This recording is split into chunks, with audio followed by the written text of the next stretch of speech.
Today, we are at the Lapur Banana Fiber Craft Cluster Factory built by Tarashankar Panchagram Seva Samiti.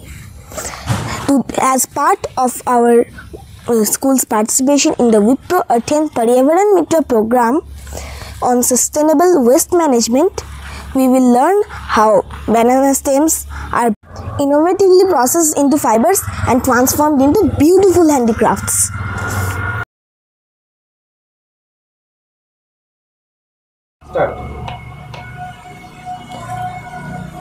আমাদের এখানে যেটা কাজ হয় সেটা হচ্ছে আমরা কলা গাছ থেকে সুতো বার করি, যেটাকে বলা হয় রিসাইক্লিং বা ওয়েস্ট ম্যানেজমেন্ট এক কথায়। ওকে, বেসিক্যালি কি হয়, আমরা সবাই কলা গাছ দেখেছি, কলা গাছের চাষ হয়, এখানেও অনেক জায়গায় হয়। এইবার কলা গাছের নিয়ম হচ্ছে একবার যদি তার ফল হয়ে যায় সেই গাছ থেকে আর কোনো ফল হয় না, তখন সেই গাছটা কিন্তু বেকার হয়ে থাকে, সেটাতে কোনো কাজে লাগে না। তখন গাছটাকে কেটে ফেলে দেওয়া হয়, তার বদলে আবার নতুন কলা গাছ বসিয়ে নতুন কলা চাষ হয়। ঠিক আছে, এইবার সেই যে গাছটা ফেলে দেওয়া হলো সেটা তো এমনিই পড়ে থাকবে, পড়ে থেকে কি করবে, পচবে, নষ্ট হবে বা অনেকটা জায়গা দখল করে থাকবে। আমরা সেই কাটা গাছটাকে নিয়ে আসি, ঠিক আছে, এবার তার পাতা যেগুলো আছে সেগুলোকে আমরা ছাড়িয়ে ফেলে দিই। এবার যেটা মেন কাণ্ড থাকে গাছের, পুরো কলা গাছটাকে আমরা প্রথমে নিয়ে আসি এই মেশিনটায়, এটাকে বলা হয় কাটিং মেশিন। কি বলা হয়? Cutting machine. এইখানে কি হয়, একটা ব্লেড লাগানো আছে মাঝখানে, এটা কি করে গাছটাকে মাঝখান থেকে কেটে দেয়। যেহেতু গাছটা অনেকটা মোটা হয়, গোল রকম হয়, সেই জন্য এটাকে 4টে ভাগ করা হয়। বোঝা গেছে এতদূর? এবার গাছটা যখন এর ভেতর দিয়ে ভরা হলো, এই দিকে ঠেলা হয়, ওই দিক দিয়ে একজন থাকে যিনি টানেন, তাতে কি হয়, গাছটা মাঝখান থেকে কেটে যায়। ওইভাবে 4টে ভাগ করা হয়। হ্যাঁ, 4টে ভাগ করবার পর যে গাছটা পড়ে থাকে ভাগগুলো, সেইগুলো থেকে যেমন পেঁয়াজের খোসা ছাড়ানো হয়, ঠিক তেমনি ওর ভেতর থেকেও ওই রকম পরতগুলোকে আস্তে আস্তে খোসার মতো আলাদা করা হয়। ঠিক আছে, সেই পরতগুলোকে নিয়ে যা হয় এই মেশিনে, এটার নাম হচ্ছে এক্সট্রাক্টর মেশিন। ঠিক আছে, এক কথায় বাংলায় যদি বোঝাতে হয়, এইখান থেকেই কলার সুতোটা বেরোয়। ওকে, তখন কি হয়, ওই যে বললাম পরত ছাড়ানো হয়, ওই পরতগুলোকে নিয়ে বা ডাঁটিগুলোকে নিয়ে এই যে ফাঁকটা দেখা যাচ্ছে, এই ফাঁক দিয়ে ভেতরে পাঠানো হয়। তাহলে কি হয়, কলা গাছের ভেতরে অনেক রকম পদার্থ থাকে, যেমন জল, আরও বিভিন্ন রকম সামান্য কিছু অ্যাসিড, এরকম মলিকিউলস থাকে। ঠিক আছে, যেগুলো কি হয়, এই এক্সট্রাক্টর মেশিনে টেনে বেরিয়ে যায়, বেরিয়ে গিয়ে এইখানে একটা স্টোরেজ ট্যাঙ্কি আছে, ঠিক আছে, সেই ট্যাঙ্কিতে জমা হয়ে যায়। ওকে, আর যেটা সুতোটা থাকে সেই সুতোটা আলাদা হয়ে এই দিক দিয়ে বেরিয়ে চলে আসে। এত দূর বোঝা গেছে কিছুটা? তাহলে ওই যে কাজটা প্রথমে কাটা হয়, কাটার পর তার মধ্যে থেকে খোসা ছাড়ানোর মতো ছাড়ানো হয়, তারপর এর ভেতরে ঢোকানো হয়, ঢুকিয়ে যে তার ভেতরে জল বা যে পার্টিকেলসগুলো রয়েছে সেইগুলোকে এইখানে জমা করা হয়, এখানে টেনে বার করে নেওয়া হয়, আর সুতোটা আলাদা করে নেওয়া হয়। বোঝা গেছে? এবং এখানে আরও কিছু মেশিন আছে যেগুলো কাজ আমি একটু পরে বলবো, কিন্তু মেশিনটা দেখিয়ে দিই। যেমন ওখানে যে লাল মেশিনটা দেখছো, ওটাকে বলা হয় শেডার মেশিন। শেডার মেশিন, ওর কাজ হচ্ছে কুচি কুচি করে কাটা। যে কোনো পদার্থ বা বস্তুকে তুমি যদি ওর মধ্যে ভরে দাও, ঠিক আছে, গাছের কোনো ইয়েকে, ওটা কুচি কুচি করে কেটে দেবে। ঠিক আছে, আর এই যে নীল মেশিনটা দেখছো, ঠিক আছে, নীল রঙের, এটা হচ্ছে টরমল, এটাকে বলা হয় মিনি টরমল। ঠিক আছে, এর কাজ হচ্ছে ছাঁকনি, এক প্রকার ছাঁকা, মানে বালি চালা দেখেছো, বাড়ি করার সময় বালি চালে কি হয়, বড় বড় কাঁকড়গুলোকে আলাদা করে দেয় আর মিহিটে বালিটাকে নিচে নামিয়ে দেয়, ঠিক তেমনি কাজটা করে এই টরমল মেশিন। এবার এটা কখন ব্যবহার হয় সেটা আমি একটু পরে বলবো। ঠিক আছে, এইবার এখান থেকে যে সুতোটা বেরোলো সেটাকে আমরা বলি একদম র বানানা ফাইবার। ঠিক আছে, মানে একদম র সুতো। ঠিক আছে, যেটাকে সাধারণত কোনো কাজে ব্যবহার করা সম্ভব নয়, সেটাকে আরেকটু প্রসেস করতে হয় কাজে ব্যবহার করার জন্য। এই সুতোটা এখান থেকে বেরোবার পর ওর মধ্যে না তখনও কিছু ওই কষ, যেটাকে আমরা বলি না যে কলা গাছের কষ লেগে থাকে বা জল এগুলো লেগে থাকে, সেই জন্য ওই ফাইবারটাকে নিয়ে যাওয়া হয়। এখানে একটা চৌবাচ্চা আছে, তোমরা দেখবে ওই সাইডে একটা চৌবাচ্চা রয়েছে, ওই চৌবাচ্চাতে গিয়ে ভালো করে সেটাকে ধুয়ে নেওয়া হয়।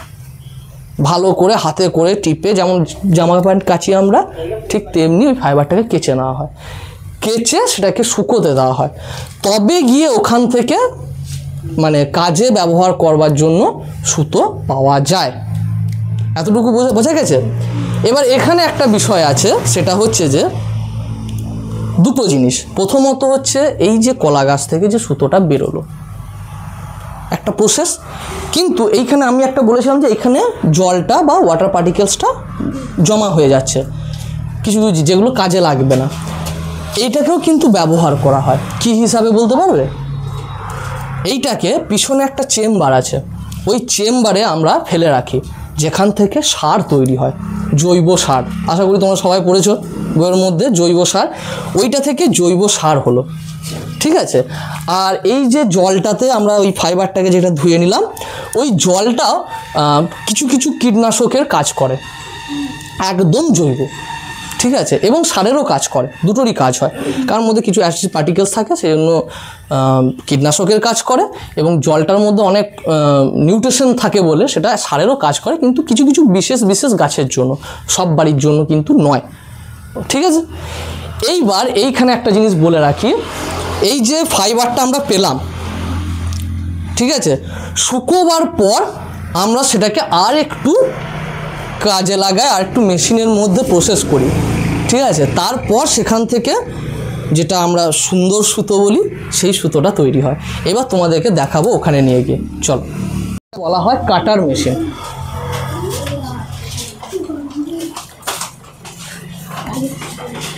এটা হলো শেডার মেশিন।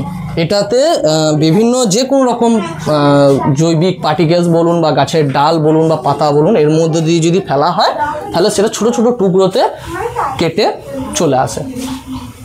আর এইটাকে বলা হয় টরমল মেশিন, মিনি টরমল। এটা বেসিক্যালি ছাঁকনির কাজ করে, যেগুলো বড় পদার্থ থাকে যেগুলো এর মধ্যে, সেইগুলোকে আলাদা করে দেয় এবং মিহি জিনিসটাকে বার করতে সাহায্য করে। এইটা সাধারণত যে সার হয় আমাদের, সেই সারটাকে ছাঁকবার জন্য লাগে, কারণ যেহেতু জৈব সার যত মিহি হবে তত কাজে আমাদের ব্যবহৃত মানে সুবিধা হবে, সেই জন্য এই সারটাকে ওই দিক দিয়ে ভরা হয় এবং এইটা ঘোরানো হয়। এটা ঘুরলে কি হয়, যেটা মোটা পার্টিকেল সেটা এইখানেই ভেতরে জমা হয়ে যায়, এবং যেটা সরু মানে এবং খুব পাতলা থাকে সেটা নিচে দিয়ে বেরিয়ে চলে আসে, মিহি সারটা হয় এক্সট্রাক্টর। এটার কাজ হচ্ছে কলা গাছের যে স্টেমগুলো থাকে সেগুলোকে এর মধ্যে দিয়ে আমরা ভেতরে যখনই পাঠাই, তখন কি হয়, এর ভেতর থেকে যেটা ওয়াটার পার্টিকেলস যা মলিকিউলসগুলো থাকে সেগুলোকে টেনে বার করে দেয়, বার করে এই যে এখানে একটা স্টোরেজ ট্যাঙ্ক আছে সেখানে জমিয়ে দেয়। আর যে সুতোটা আছে সেই সুতোটা এইখান থেকে আবার বেরিয়ে চলে আসে। এটা হচ্ছে সেই চৌবাচ্চা, যেখানে ওখান থেকে যখন ফাইবার যেটা বার করা হয় বানানা গাছে, কলা গাছে, সেটাকে এনে এইখানে জল ভর্তি থাকে, তখন এখানে ধুয়ে নেয় ভালো করে, যেমন জামা কাপড় কাচি না আমরা পুকুরে, সেরকমভাবে এখানে ধুয়ে নেওয়া হয়।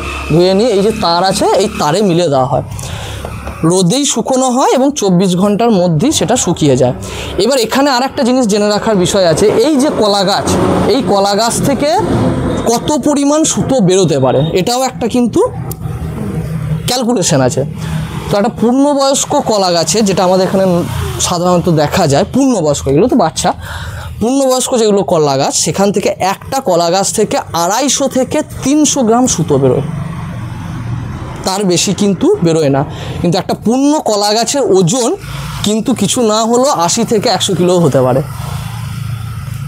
তাহলে পরিমাণ জল, হ্যাঁ, এত পরিমাণ জল থাকে তার ভেতরে।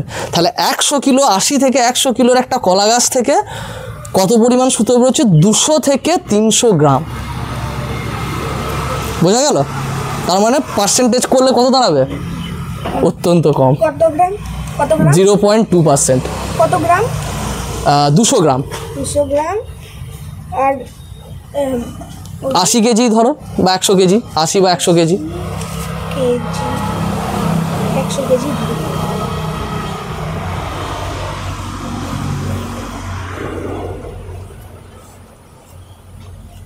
0.002 বা না 0.2% 0.2% হবে। 0.002 মাল্টিপ্লাই বাই 100 হয়ে গেল 0.2%। বোঝা গেছে এটা? তাহলে কত কম পরিমাণ বেরোচ্ছে, যতটা ভাবা হয় তত পরিমাণ কিন্তু সুতো বেরোয় না। এইবার এইখানে একটা জিনিস সবচেয়ে বেশি বোঝার, এটা কেন হয়, কেন করছি। এই যে স্যার একটা প্রথমেই কথা বললেন তোমাদের কি ওয়েস্ট ম্যানেজমেন্ট, মানে বাংলায় বলে কি হয়, বর্জ্যটাকে পুনর্ব্যবহার, ঠিক তো? মানে আমরা দৈনন্দিন জীবনে যেসব জিনিসগুলো ব্যবহার করছি সেগুলো একটা টাইম ব্যবহার হয়ে যাওয়ার পর কি আমরা ফেলে দিচ্ছি, সেটা বর্জ্য হয়ে যাচ্ছে আমাদের কাছে, সেটা আর কিন্তু কোনো কাজে লাগছে না। লাগছে কি?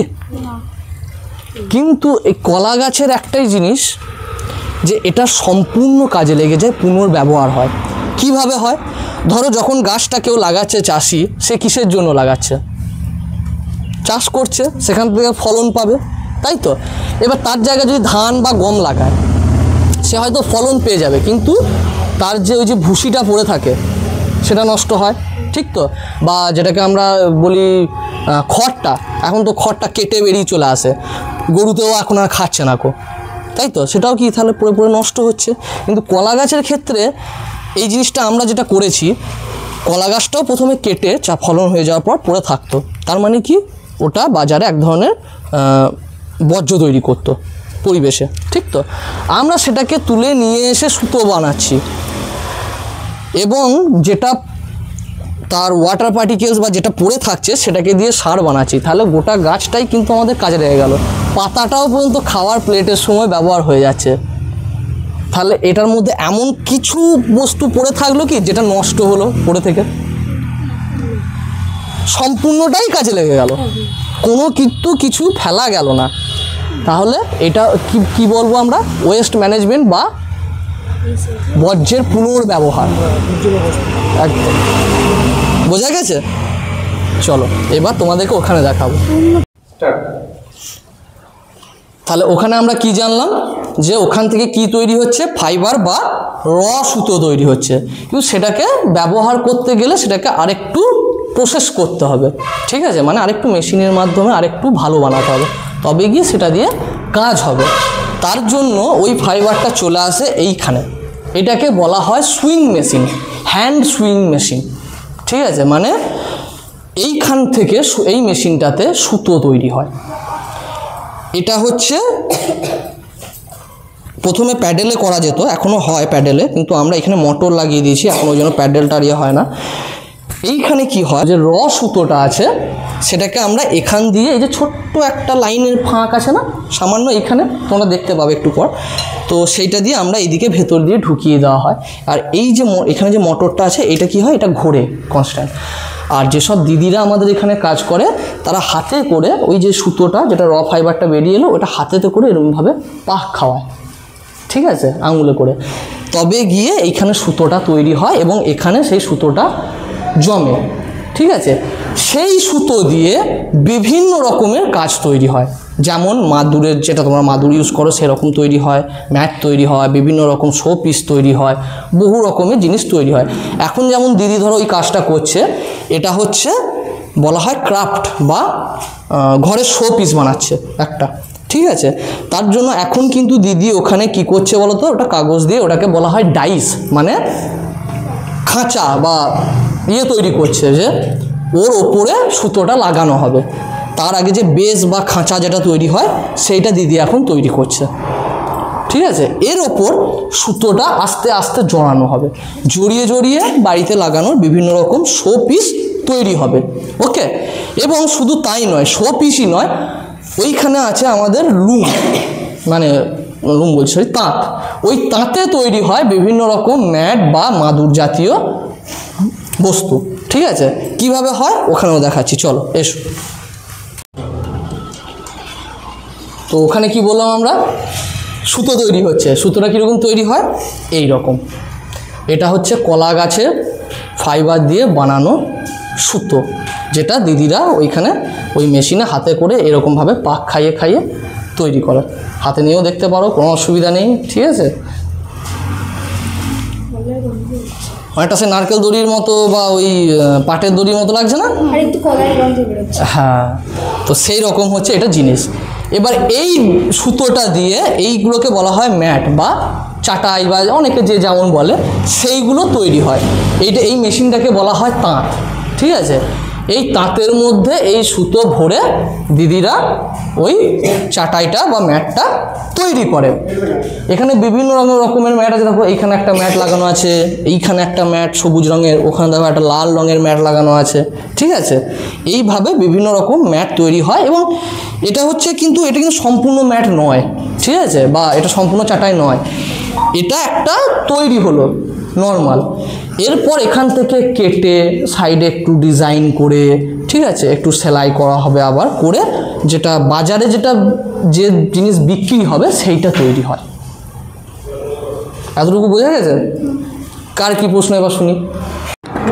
এখানে কতজন মাসি কাজ করে? এখানে টোটাল কাজ করে 350 জন, যারা এই জিনিসগুলো বানায়। ঠিক আছে, এবং তাছাড়াও আমাদের মতো কিছু অফিসিয়াল স্টাফ আছে যারা এখানে জিনিসগুলোকে পরবর্তীকালে যেটা প্রসেসিং হয় সেটা তারা এক্সিকিউট করে। এবং তার সাথে আমাদের সাথে থাকে আরও 1017 চাষি যারা কলা গাছের চাষ করে, যাদের কাছ থেকে আমরা কলা গাছটা নিয়ে আসি। কারণ যতক্ষণ না গাছ আনো ততক্ষণ তো সুতো বেরোবে না। কারণ আমাদের সাথে টোটাল 1017 জন চাষি আছে যারা কলা গাছ চাষ করে। প্রতিটি কলা গাছের জন্য চাষিরা কত করে পায়? আচ্ছা, প্রতিটি গাছের জন্য বেসিক্যালি কি হয়, চাষ যখন তারা করে, চাষের ফসল বা সেটা সম্পূর্ণ তাদের থাকে। এরপর যে গাছটা তারা ফেলে দিত, যাদের সেখান থেকে তাদের কোনো উপার্জন ছিল না, তারা নর্মালি ফেলে দিত, আমরা সেটা তাদের কাছ থেকে কিনে আনি। প্রত্যেক গাছ পিছু 15 থেকে 18 টাকা করে আমরা তাদেরকে দিই। সেটা সিজন ওয়াইজ ভ্যারি করে। যখন উৎপাদন বেশি থাকে তখন 15 টাকা করে দেওয়া হয়, যখন উৎপাদন কম থাকে তখন 18 টাকা করে দেওয়া হয়। প্রত্যেক গাছ পিছু সেটা আমরা দিয়ে থাকি। এটা কি চাষিদের কাছ থেকে নিয়ে আসা হয় না ওরা নিজেরাই নিয়ে আসে? না, আমরা গিয়ে চাষিদের কাছ থেকে এটা সম্পূর্ণ নিজেরাই নিয়ে আসি। আমাদের নিজস্ব গাড়ি রয়েছে, আমাদের নিজস্ব স্টাফ রয়েছে যারা গিয়ে গাছ কেটে গাছ লোড করে সম্পূর্ণ নিয়ে আসে। চাষিদেরকে কিচ্ছু তার জন্য করতে হয় না। হ্যাঁ, বলছি এই যে আপনাদের প্রোডাক্টটা আসছে, আপনারা চাষিদের কাছ থেকে নিয়ে আসছেন, চাষিদের কাছ থেকে নিয়ে আসার পর প্রসেস করছেন, প্রসেস করে প্রোডাক্ট তৈরি করছেন, তার মার্কেটিংটা কিভাবে করছেন? দেখুন, মার্কেটিংটা আমাদের অনেকগুলো লেয়ার আছে। প্রথমত হচ্ছে আমরা ডাইরেক্ট সেলিং কিছু করি। সেকেন্ডারি হচ্ছে আমাদের কিছু লোকাল যারা ভেন্ডার্স আছে শান্তিনিকেতনে, তারা আমাদের কাছ থেকে এসে মাল নিয়ে যায় এবং তারা নিজেদের আউটলেটে সেল করে। অবশ্যই তাদেরকে আমরা সেখানে হোলসেল রেটে মাল দিই। এবং এর সাথে আমরা অনলাইনেও সেল করি, ফ্লিপকার্টেও আমাদের আছে, আমরা ফ্লিপকার্ট থেকে সেল করি, ওএনডিসিতে মাই স্টোর থেকেও আমরা কিছু সেল করি। এবং তার সাথে আমাদের নিজস্ব ওয়েবসাইট আছে যেখানে অল ওভার ইন্ডিয়া বেসিসে আমাদের মাল যায়। এবং তার সাথে সাথে কিছু কিছু বিগ এজেন্সি রয়েছে যাদের সাথে আমরা টাই আপে আছি, যেমন বোলপুরের আমার কুঠি, যারা অল ওভার ইন্ডিয়াব্যাপী যারা কাজ করে। আইটোক্রির সাথে আমরা কাজ করি। ঠিক আছে, এরা অল ইন্ডিয়া বেসিসে আমাদের কাছ থেকে মাল নিয়ে যায় এবং তারা ডাইরেক্টলি নিজেদের ওয়েবসাইট থেকে বা নিজেদের আউটলেট থেকে সরাসরি সেল করে। এবং আমাদের নিজস্ব ডাইরেক্ট সেলিংয়ের জন্য আমরা ব্যবহার করি, আমাদের একটা শপ আছে দুর্গাপুর জংশন মলে, স্পেন্সারের সামনেই আমাদের প্রথম দোকান আছে, ওইখানে আমরা ডাইরেক্ট সেল করি নিজেদের প্রোডাক্ট। আচ্ছা, থ্যাংক ইউ। আচ্ছা, আমাদের যেটা ওয়েবসাইট আছে সেই ওয়েবসাইটটা হচ্ছে যে lapurcluster.com। গুগলে গিয়ে সার্চ করলি লাভপুর ক্রাফট ক্লাস্টার বা লাভপুর ক্লাস্টার লিখে সার্চ করলি প্রথমেই যে লিঙ্কটা আসে সেটা আমাদের। ওখানে গিয়ে আপনি সরাসরি আমাদের ওয়েবসাইটের পেজে গিয়ে আপনি প্রোডাক্ট অর্ডার করতে পারেন। সেকেন্ডারি হচ্ছে আপনি যদি ফ্লিপকার্টে যান, ফ্লিপকার্টে আমাদের ব্র্যান্ড নেম আছে কলা শিল্প।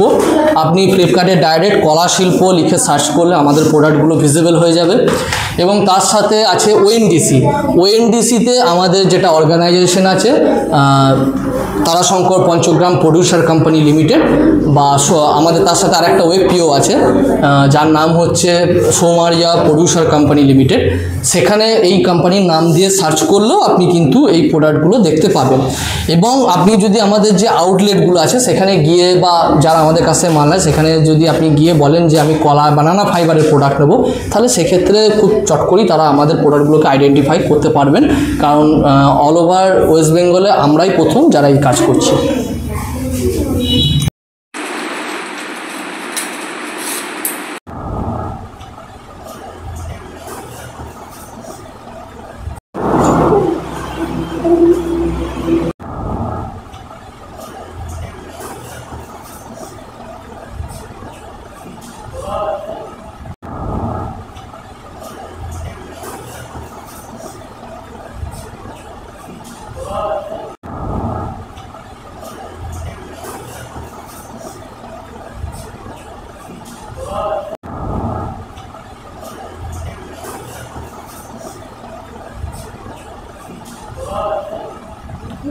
হ্যাঁ, শুনতে পেয়েছো?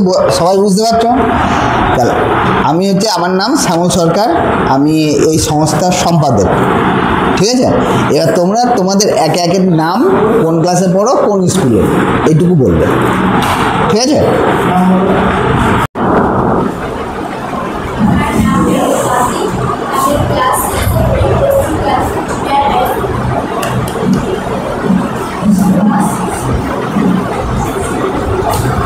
শুনতে পেলাম না সবাই, জোরে।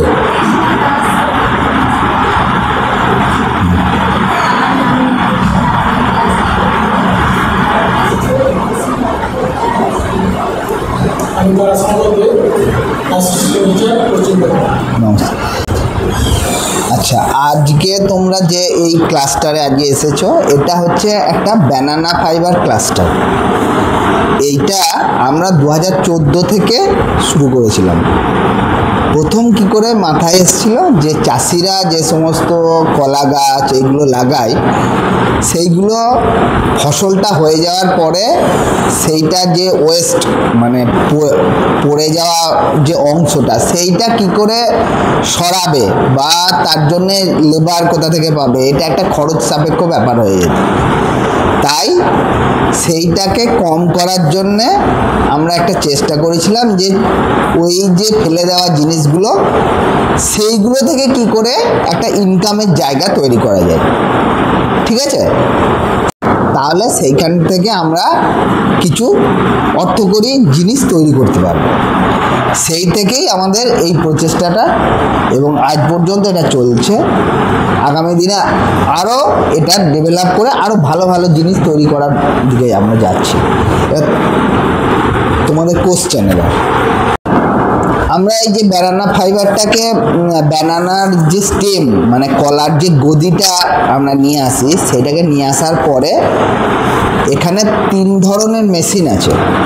সেই মেশিনে তাকে সাইজ করে আগে কাটা হয়, কাটার পরে সেইগুলোকে ছাড়িয়ে নিয়ে আর একটা মেশিন আছে, সেইখানে ভরে তাকে এক্সট্রাক্ট করা হয়। এক্সট্রাক্ট করা হয় না, ছাড়িয়ে নেওয়া হয়, সেটাকে ভাগ করা হয় কি, একটা পাল্প, যেন নরম অংশ, রস আর ফাইবার, এটাকে 3টে অংশে ভাগ করে দেয় ওই মেশিনটা।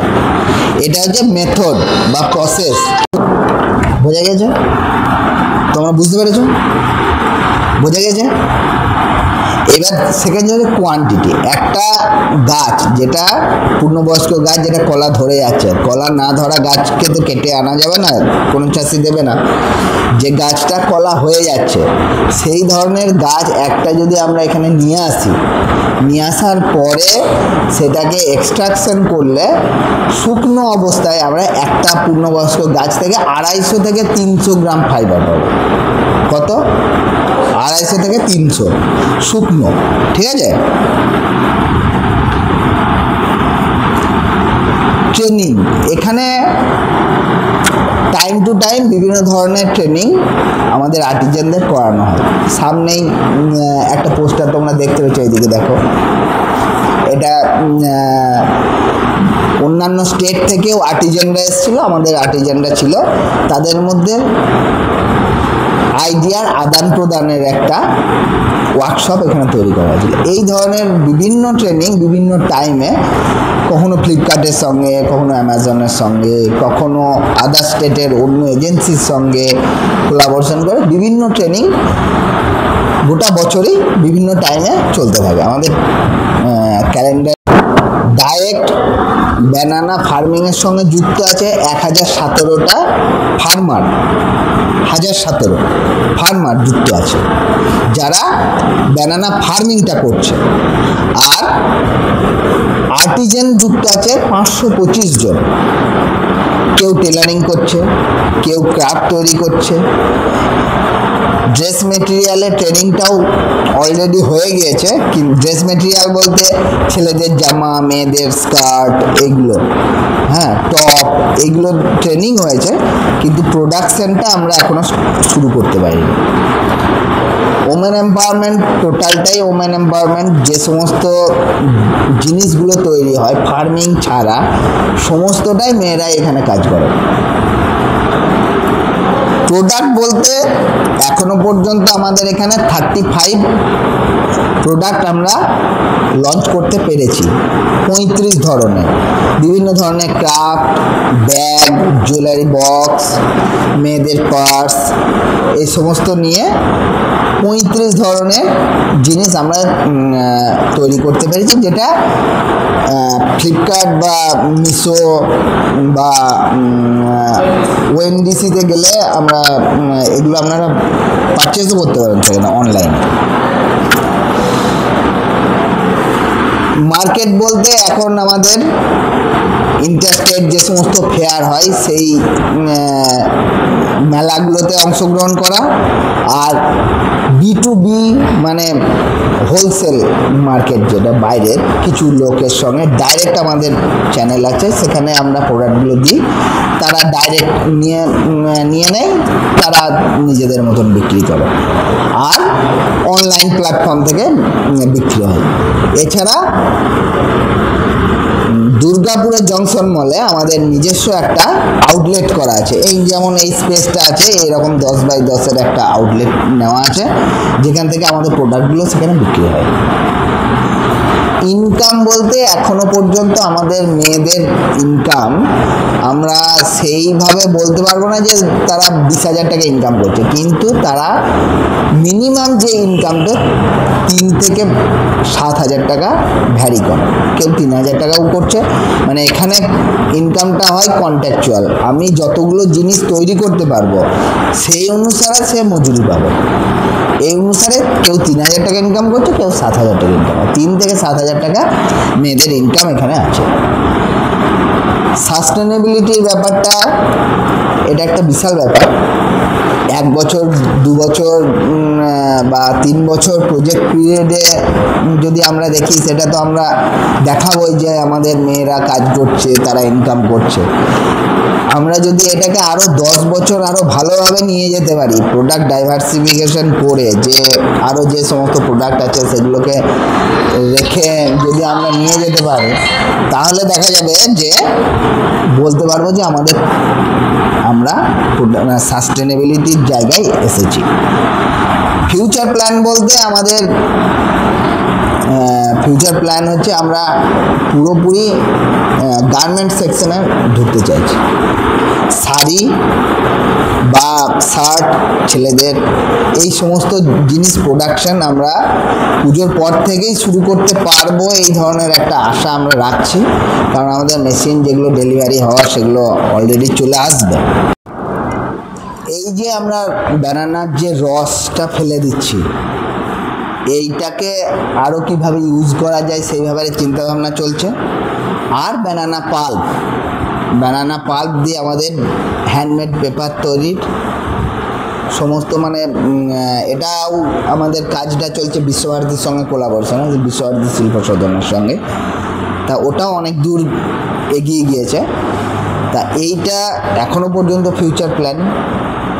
আর যেটা ফিউচার প্ল্যান ওয়েস্ট নিয়ে, সেটা হচ্ছে ওয়েস্ট টু এনার্জি, এইটাকে আমরা প্রমোট করতে চাইছি।